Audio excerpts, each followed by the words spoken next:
अच्छा जी, तो हमारे पास जो डिस्के स्कीम है ना, तो उसमें हम कहते हैं कि हमारे पास कोई भी एक हमें क्वेश्चन दे दिया जाता है, ठीक है। फॉर एग्जांपल यहाँ पर जैसे हमें ये दे दिया गया है, इसका हमारे पास एटॉमिक मास हम कह रहे हैं 92 है, और इसका जो है वो मास नंबर 238 है, ठीक है।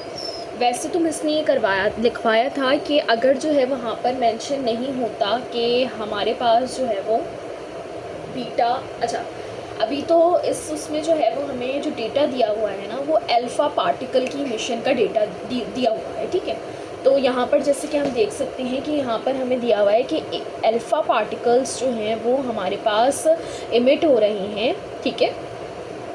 पहली इमिशन हमारे पास जो है वो 4.13 की हो रही है, सेकेंड इमिशन हमारे पास 4.18 की हो रही है, ठीक है। तो इस तरीके से हमारे पास 2 दफ़ा अल्फ़ा इमिशन हो रही है और उसके नतीजे में हमारे पास जो है वो गामा रेज इमिट हो रही हैं, ठीक है। अच्छा, तो अगर हमें यहाँ पर अभी तो स्पेसिफाई यहाँ पर कर दिया है कि अल्फ़ा है, और जैसे कि आगे क्वेश्चंस हम देखेंगे कि जिसमें हमारे पास जो है वो सिर्फ बीटा लिखा हुआ होगा, ठीक है, ना बीटा पॉजिटिव मेंशन किया हुआ होगा या ना बीटा नेगेटिव मेंशन किया हुआ होगा, ठीक है। वैसे तो इसने कहा है कि हमें वो क्या बोलते हैं, हमें मिस मेंशन करके देंगी कि आइदर बीटा पॉजिटिव की इमिशन यहाँ पर होनी है या बीटा नेगेटिव की इमिशन यहाँ पर होनी है, सही है। तो सबसे पहले इसकी बात करते हैं। तो इसमें हमें excited state, total energy consume और न्यूक्लियर रिएक्शन हमें बताना है। सबसे पहले न्यूक्लियर रिएक्शन की बात करते हैं। तो जैसे कि हमने यहाँ पर देख लिया कि यहाँ पर जो है वो अल्फ़ा पार्टिकल इमिट आउट हो रहा है, ठीक है। तो हम जो है वो सबसे पहले यहाँ पर क्या करेंगे, हम यहाँ पर जो न्यूक्लियर रिएक्शन लिखेंगे उसमें हम जो है वो अल्फ़ा पार्टिकल को इमिट आउट करवा देंगे। और हमें पता है कि अल्फ़ा पार्टिकल हमारा क्या है, हीलियम का न्यूक्लियाई है, ठीक है। तो फिर इसके जो एटॉमिक नंबर है उसमें से हम 2 को माइनस करवा देंगे और मास नंबर में से 4 को माइनस करवा के हम यहाँ पर जो है वो, अभी तो हमने स्पेसिफाई कर दिया है यहाँ पर एलिमेंट को, लेकिन मेरा जहाँ तक ख्याल है कि मिसने कहा था कि अगर आपको स्पेसिफाई करना नहीं आए तो आप XYZ लिख सकते हैं यहाँ पर, ठीक है। अच्छा जी, तो इसकी डिके स्कीम की हम बात करते हैं। तो सबसे पहले इसका न्यूक्लियर रिएक्शन हम लिखेंगे। सबसे पहले तो डेटा लिख लेते हैं कि डेटा क्या गिवन है। अल्फ़ा की एनर्जी हमारे पास गिवन है 4.18, 4.13,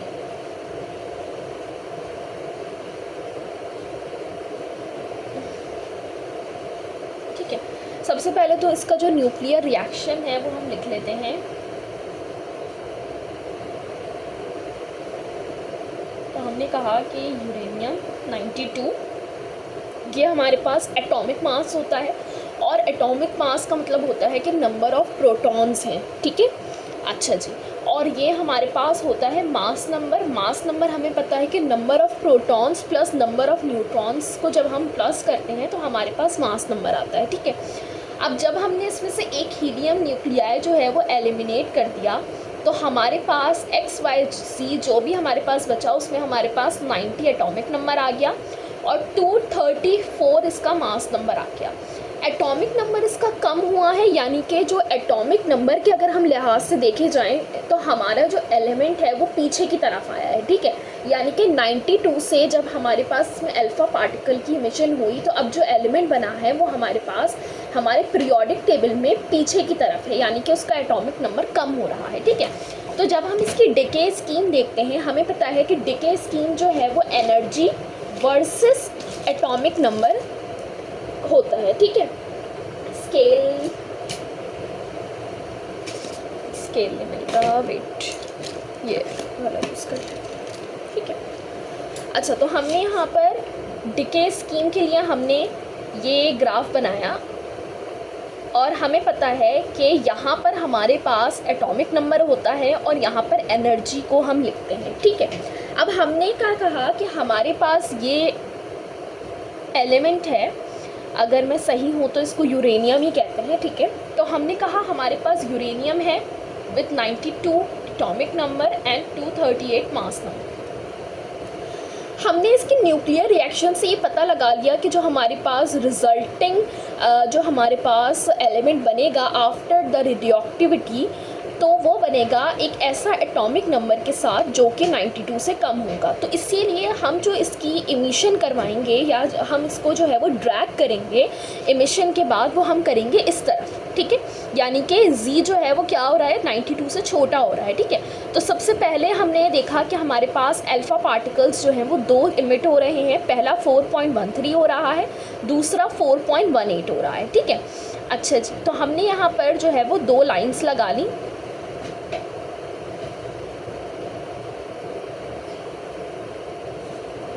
ठीक है, हमने कहा कि पहला इमिशन जो हमारे पास हो रहा है वो अल्फ़ा 4.13 का हो रहा है। देन हमारे पास यहाँ पर जो हो रहा है वो हो रहा है 4.18 का। यहाँ पर हमारे पास ये y वाला बन रहा है, दैट इज़ 90 to 34, ठीक है। अच्छा जी, अब हमने कहा कि हमारे पास जो दो ट्रांजिशन स्टेट यहाँ पर आ रही हैं, ठीक है। जब हमारे पास पहला अल्फ़ा पार्टिकल इमिट हुआ तो हमारे पास जो है वो ये इधर आया, उसके बाद जब दूसरा अल्फ़ा पार्टिकल इमिट हुआ तो ये यहाँ पर आया, ठीक है। अच्छा जी, तो हम यहाँ पर कह रहे हैं कि हमारे पास जो ये और ये ट्रांजिशन का जो डिफरेंस है वो हमारे पास, हम देख लेते हैं कि वो डिफरेंस जो है वो कितना है। तो 4.18 को जब मैं माइनस करवाऊँगी, 4.18 माइनस 4.13 को जब मैं माइनस करवाऊँगी तो ये इक्वल हो जाएगा 0.05 के।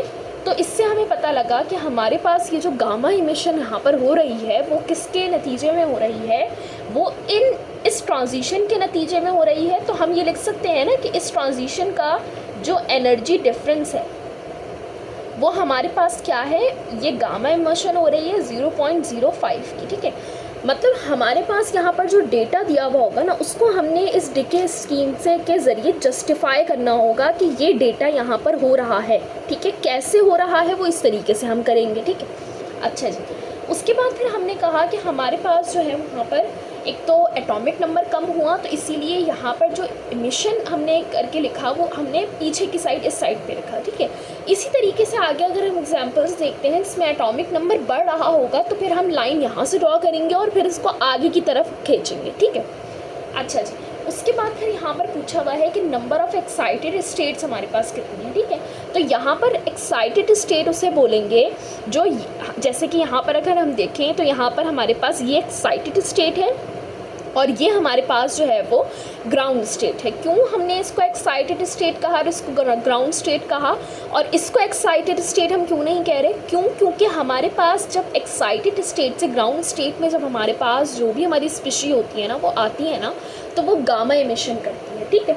और हमने ये देखा कि हमारे पास जब यहाँ से यहाँ पर ट्रांजिशन हुई तो उसके नतीजे में गामा एमिशन हुई, यहाँ से यहाँ के ट्रांजिशन के नतीजे में गामा एमिशन हमारे पास नहीं हो रही है, ठीक है। तो हमने क्या कहा, हमने कहा कि हमारे पास एक्साइटेड स्टेट्स कितनी हैं, 1।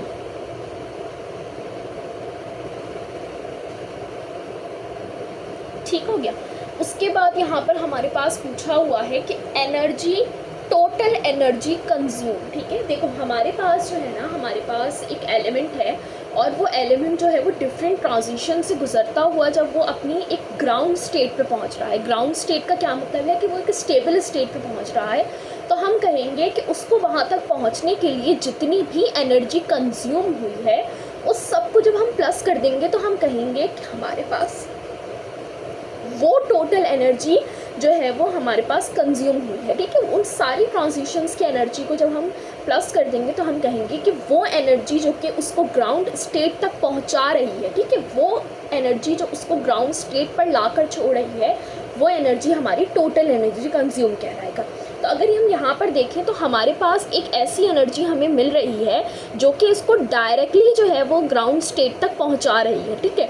तो यानी कि हम कह रहे हैं कि 4.18 जो है वो हमारी टोटल एनर्जी कंज्यूम है जो कि इसको एक ऐसी स्टेबल पोजीशन पर लाकर छोड़ रहा है। तो एनर्जी कंज्यूम यहाँ पर हमारे पास क्या है,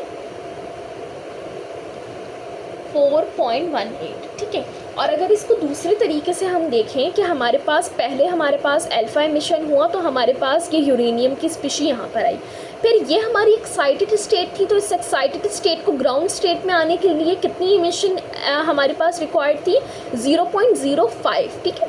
तो अगर हम 4.13 को 0.05 से प्लस कर देंगे तब भी जो एनर्जी आएगी उसको हम टोटल एनर्जी कंज्यूम लिखेंगे।